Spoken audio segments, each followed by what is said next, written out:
우리 하나님께서 내려주시는 사랑과 평안함이 여러분 모두에게 가득하기를 주님의 이름으로 축복합니다. 여러분, 사람들은 살아가면서 누구나 다 상처를 안고 살아갑니다. 어렸을 적에는 주로 가정에서 상처를 받게 되지요. 부모로부터 상처를 받고요, 형제와 자매로부터 상처를 받습니다. 또 친척들에게도 상처를 받을 수가 있습니다. 그런데 그 상처를 보면은 어떤 경우에는 전 인생을 짓누를 만큼 아주 큰 상처를 받는 사람들이 적지 않은 것을 보게 됩니다. 이 상처가 없는 사람이 없다라고 하는 게 이게 참 중요한데, 왜 이렇게 상처 가운데서 우리가 살아가게 될까? 여러분, 우리는 상처를 받기도 하지만 상처를 주기도 합니다. 우리는 상처를 주고 상처를 받습니다.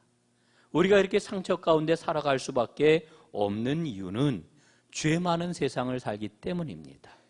우리가 죄 가운데 살아가기 때문에 그렇습니다. 그런데 이 피할 수 없는 상처를 겪는데 두 종류의 사람이 있는 것을 봅니다. 첫 번째는 상처의 지배 당하는 사람이 있고요, 또 다른 한 사람은 상처를 넘어서는 그런 경우입니다. 그러니까 상처의 지배를 당하느냐 아니면 상처를 딛고 일어나느냐라고 하는 문제가 우리 앞에 있는 거지요. 그런데 중요한 것은 상처의 지배를 당해가지고서는 절대로 앞을 향해 나아갈 수가 없다라고 하는 것입니다. 그래서 상처를 받은 삶과 상처가 지배를 하는 그러한 그 삶은 천양지차로 차이가 있다라고 하는 것을 우리가 기억해야 합니다.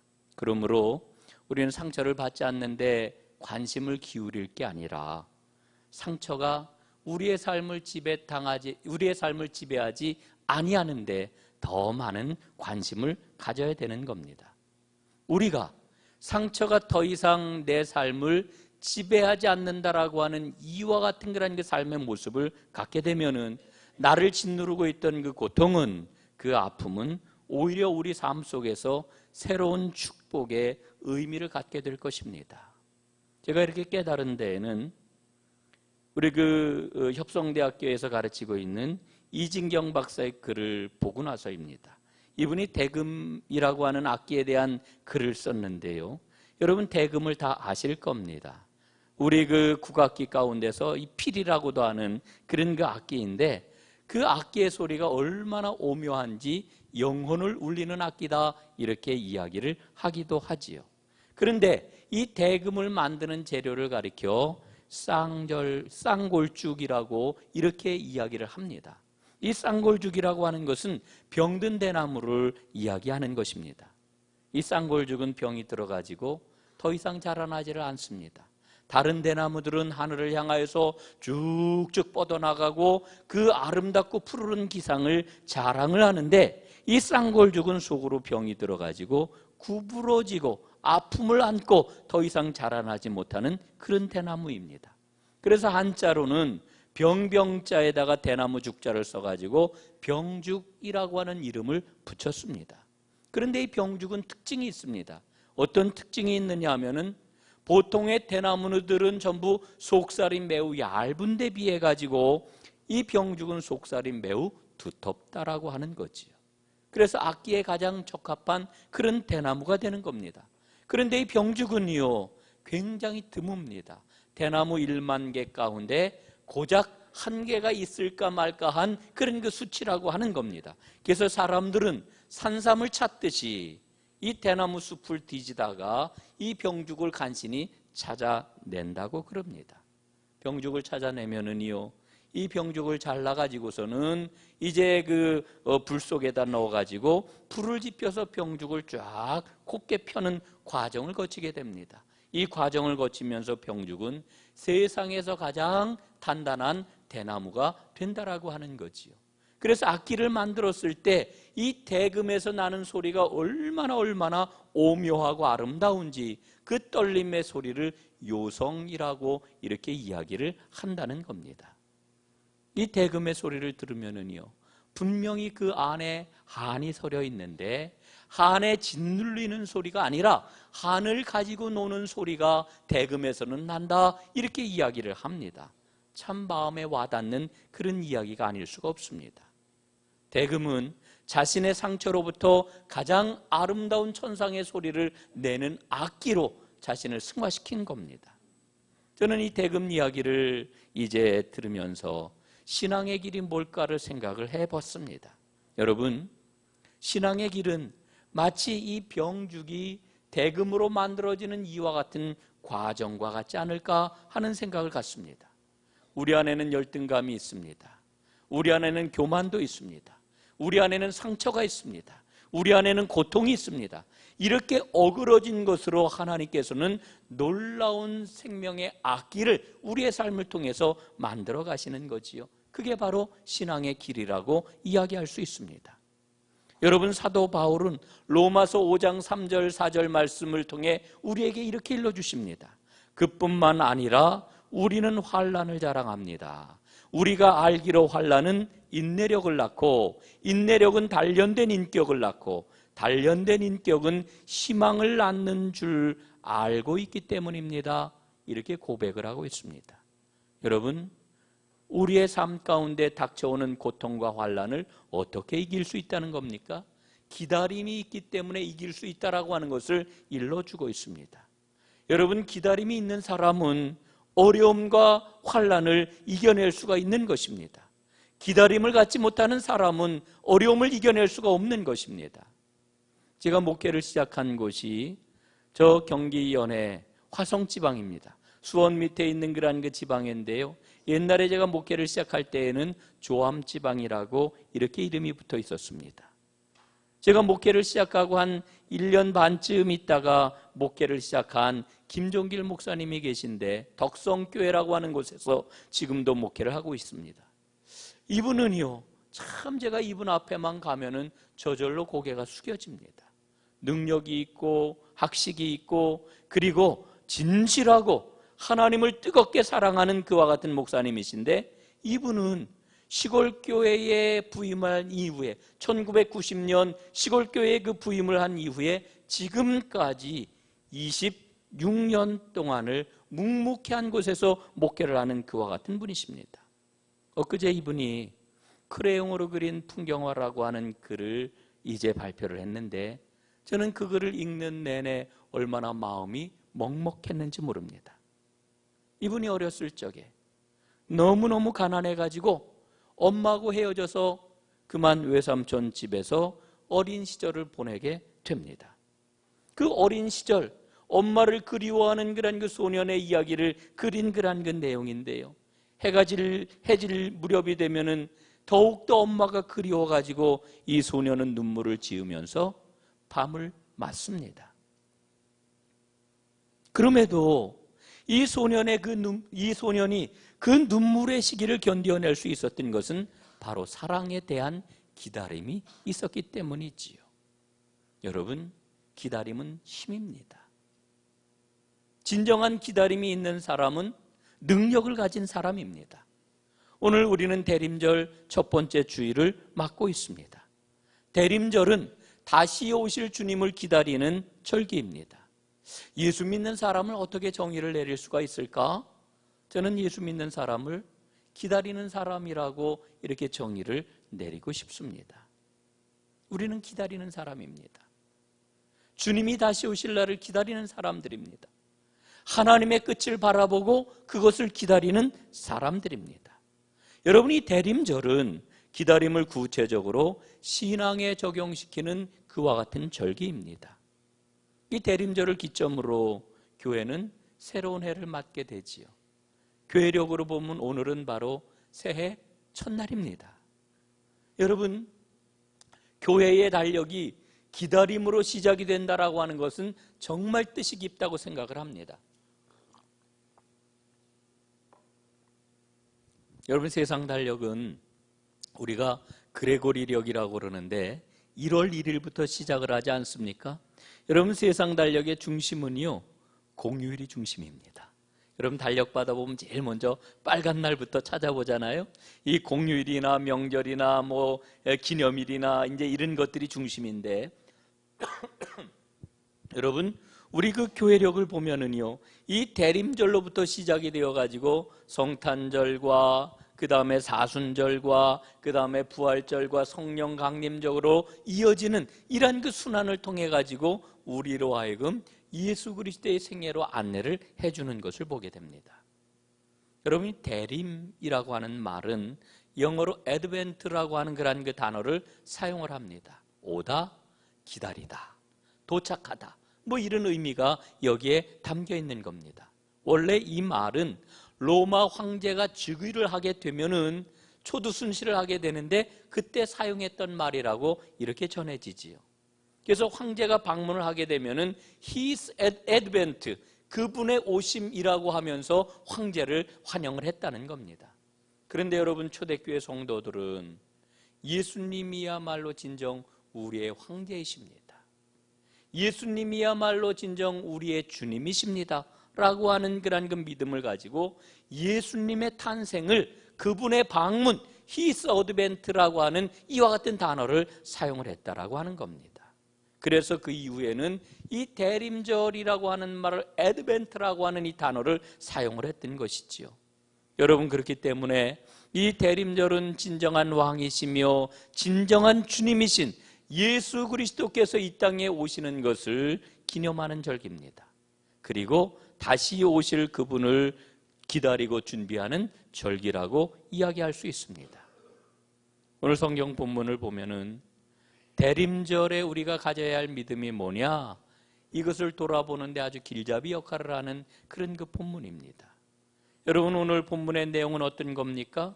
천사 가브리엘이 마리아를 찾아가지 않습니까? 그리고 놀라운 소식을 전해줍니다. 처녀가 잉태하여 아들을 낳을 것이다. 그 처녀가 누굽니까? 바로 마리아입니다. 마리아야, 내가 잉태해가지고 아들을 낳을 것이다. 그런데 더욱더 놀라운 이야기는 그 다음에 이어집니다. 그 아기는 바로 메시아가 될 것이다. 여러분, 얼마나 엄청나고 놀라운 소식입니까? 그런데 정말 중요한 것은 마리아가 이 엄청나고 놀라운 소식을 자기의 것으로 받아들였다라고 하는 것입니다. 오늘 38절에 보면은 마리아가 뭐라고 그래요? 주의 계집종이오니 말씀대로 내게 이루어지이다, 이렇게 고백을 하고 이제 아멘 하는 것을 우리가 보지 않습니까? 여러분, 이 소식을 받아들이는 마리아의 신앙, 이게 바로 저는 대림절 신앙의 본질이라고 생각을 합니다. 마리아가 보여주었던 이 대림절 신앙의 내용 가운데서 오늘 저는 여러 개를 살펴볼 수가 없고 오직 한 가지에 지금 집중해가지고 말씀을 여러분들과 나누려고 합니다. 그것은 바로 은혜입니다. 오늘 28절 말씀에 보면은 가브리엘 천사가 마리아를 향하여 은혜를 받은 자요, 이렇게 지금 이야기하고 있는 것을 봅니다. 은혜를 받은 자요, 마리아를 향하여 가지고 은혜를 받은 자라고 이렇게 이야기를 합니다. 여러분, 마리아는 은혜를 받은 사람입니다. 그래서 그는 메시아의 어머니가 되었습니다. 우리가 오늘 주목해야 될 부분이 바로 여기에 있다고 생각을 합니다. 여러분, 마리아가 하나님의 은혜를 받은 자여라고 하는 말을 들었을 때 그것을 인정하고 그 은혜가 내게 있다라고 하는 것을 발견하였을 때 그는 메시아의 어머니가 될 수가 있었던 것입니다. 여러분, 오늘 우리에게 은혜가 있습니까? 오늘 우리에게도 하나님께서는 말씀을 하신다고 저는 분명히 믿습니다. 은혜를 받은 자요. 우리는 은혜를 받은 자입니다. 어느 날 예수님께서 우리에게 다가오셨지요. 여러분, 예수님이 다가온 그런 그 모습은 사람마다 다 달라요. 어떤 경우에는 부모님을 통하여 예수님이 내게 다가오셨고요, 어떤 경우에는 친구를 통하여 예수님이 내게 다가오셨고요, 어떤 경우에는 선생님을 통하여 예수님이 내게 다가오셨고요, 어떤 경우에는 아내를 통하여 나에게 예수님이 다가오셨고요, 어떤 경우에는 이웃집 아주머니를 통해 가지고 예수님이 나에게 다가오셨습니다. 사람마다 예수님이 오신 경로는 다 다르지만 예수님이 우리에게 오셨습니다. 그 오신 예수님을 우리는 받아들였고 그분을 모시고 그분을 믿어 하나님의 백성이 되었습니다. 여러분, 이게 은혜입니다. 우리는 새로운 존재가 되었습니다. 옛날의 내가 아니라 새로운 존재가 되었다라고 하는 것이죠. 여러분, 이것을 받아들이는 것, 이게 바로 은혜라고 하는 것입니다. 여러분, 이 은혜를 발견하고 이 은혜를 꽉 붙잡는 하나님의 사람들이 될 수 있기를 주님의 이름으로 축복합니다. 한국전쟁이 한창이던 1952년도 겨울이었습니다. 어느 전방에서 일어났던 일인데요, 전방 관측소 벙커 안에 미국 해병대 상병 두 사람이 쭈그리고 앉아 있었습니다. 한 사람의 이름은 잭 로빈슨이라고 하는 사람이었고요, 또 한 사람은 팀 케이시라고 하는 이런 사람이었습니다. 이 두 사람은 절친이었습니다. 미국 버지니아에 있는 탄약 학교에서부터 두 사람이 만나가지고 함께 그 캠프에서 훈련을 받고 휴가를 캘리포니아로 함께 다녀오면서 그들은 아주 깊이 서로를 이해하고 사랑하는 그런 그 친구가 되었습니다. 이 두 사람이 지금 뭘 하고 있었느냐 하면은 벙커에 쭈그리고 앉아가지고 담배 한 개 피를 가지고 그걸 서로 주고받으면서 피우고 있었습니다. 그런데 갑자기 뭔가가 벙커 안으로 뚝 떨어져 가지고 떼그르륵 굴렀습니다. 수류탄이었습니다. 수류탄은 두 사람이 앉아있는 그 사이 한가운데 정확하게 딱 떨어져서 멈췄습니다. 케이시가 수류탄을 먼저 보았습니다. 그는 물고 있던 담배꽁초를 집어 던지고서는 자신의 몸으로 수류탄 위를 덮었습니다. 수류탄이 터지고 케이시는 죽고 말았습니다. 그런데 이 죽음이 찾아오는 그 짤막한 순간, 그 찰나에 케이시는 얼굴을 돌려가지고 잭을 바라보았는데 찡긋 눈짓을 하고서는 그대로 수류탄에 전사를 하고 만 것입니다. 잭 로빈슨은 그렇게 살아났습니다. 4년이 지난 다음 이 잭 로빈슨은 성공의 신부의 길을 걷게 되었습니다. 그리고 사제 서품을 받는 날 자신의 이름을 새롭게 바꾸었습니다. 자기의 목숨을 구하고 세상을 떠난 케이시로 자신의 이름을 바꾸었던 것이지요. 그리고 그는 홀로 남은 케이시의 어머니에게 아주 좋은 그런 그 친구가 되어가지고 어머니를 자주 찾아 뵈었습니다. 어느 여름날 이제 이 잭 로빈슨 신부가 어머니를 방문을 했습니다.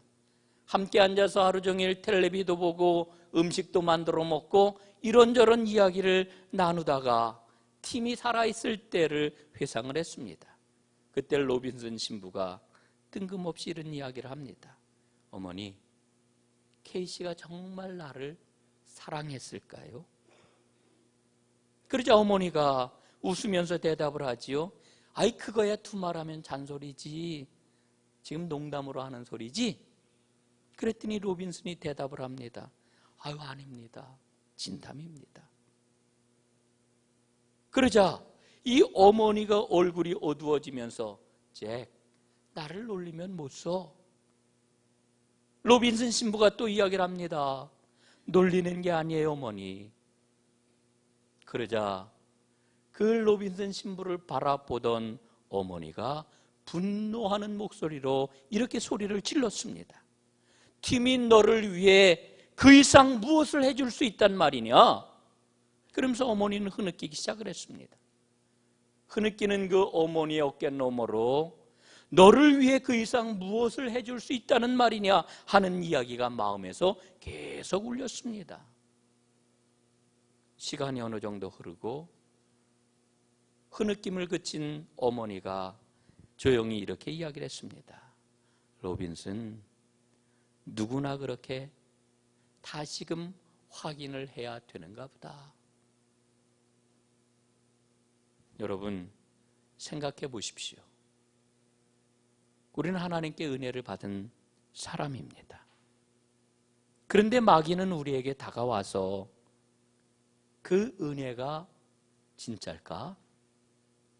그 은혜는 가짜일지 몰라. 이렇게 우리에게 속삭입니다. 우리 주님은 우리를 사랑하십니다. 우리를 찾아오셨습니다. 그래서 우리가 그분을 믿게 되었습니다. 하나님의 백성이 되었습니다. 새로운 존재가 되었습니다. 이게 은혜입니다. 여러분, 천사가 오늘 마리아에게 이야기하지 않습니까? 은혜를 받은 자요. 여러분과 저는 하나님께 은혜를 받은 사람들입니다. 여러분, 이 사실을 꽉 붙잡고 은혜 가운데 거하시기를 간절히 바랍니다. 그러면 우리는 감사하는 삶을 살아가게 될 것입니다. 고린도후서 4장 15절에 보면은 사도 바울은 우리에게 이런 말씀을 들려줍니다. 이는 모든 것이 너희를 위함이니 많은 사람의 감사로 말미암아 은혜가 더하여 넘쳐서 하나님께 영광을 돌리게 하려 함이라.